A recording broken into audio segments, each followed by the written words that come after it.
SBB sa mga basketball ng Pilipinas, DepEd Basketball Referee Association. I am a public school teacher. So, I am also a licensed professional referee, but it does not guarantee na ako'y magkakamali bilang referee because we are just only human beings. No?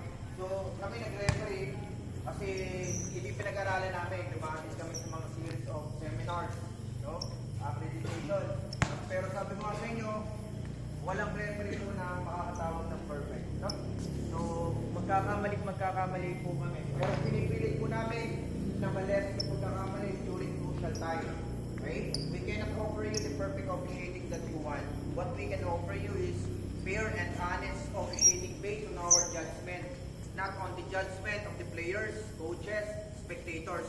Magdi-decide kami base sa nakita namin, may mali o tama yung tawag namin, yun ay aming i-apply. Ano? So, hindi yung rep, nadala ka lang sa CRD. Yun ay decision quick assessment namin. In a split of seconds, kailangan may decision kami, tama or mali. Okay? So, kayo naman, hindi na mag-failure. No?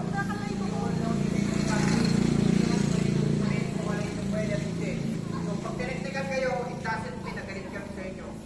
It means na may nilabag lang kayo din sa rules, sa technicalities. Ano? Like, no matter what happened, tatapusin namin itong game na to.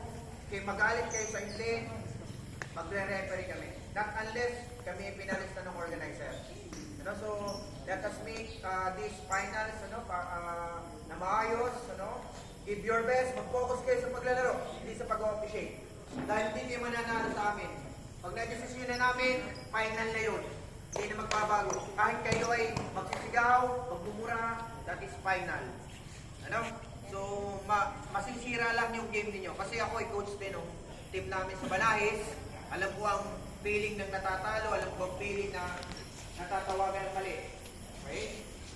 Pero sabi ko nga sa inyo, kasi kaya may referee, para mas maging organized yung laro, hindi kayo susunod sa 1,000 referee, mas better na aalis na lang kami kung tayo matatapos ng mga ayos. Ano?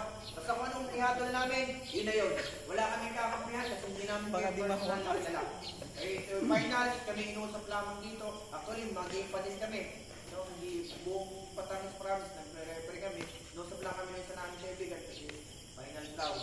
Ano? So, hoping na makipag-cooperate kayo para matapos natin ang ayos. Ano? Give your best. No? Huwag kayong tingnan yung pagkakamali ng referee. Ang tingnan ninyo kung paano kayo makakashoot at kung paano matidipensya ng kalaban ninyo. Ano?